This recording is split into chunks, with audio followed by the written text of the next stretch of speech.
DNA তে কি এই আসামির সাথে ক্রস ম্যাচিং হয়েছে কিনা, কোনো আলামত পাওয়া গেছে কিনা আসামির সাথে? না, আমি যতটুকু আমার কাছে যে রেকর্ড আছে সেই রেকর্ডে দেখা যাচ্ছে যে বীর্যের উপস্থিতি শনাক্ত হয়নি।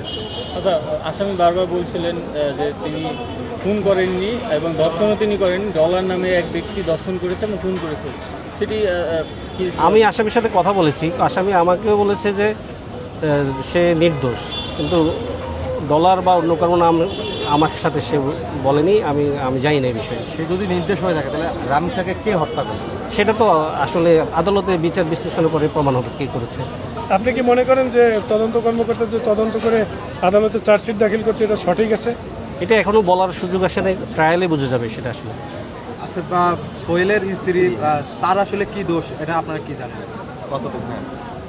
এই ঘটনার সাথে সোহেলের স্ত্রীর কতটুকু সংশ্লিষ্টতা আছে বলে আপনারা, বা আসলে তিনি নির্দোষ কিনা এটা যদি আমাদেরকে বলেন। আমি তো মনে করি সোহেলের স্ত্রী আসলে তার হাজবেন্ডকে বাঁচাতে যেয়ে হয়তো এই মামলা ভিক্টিমাইজ হয়ে গেছে।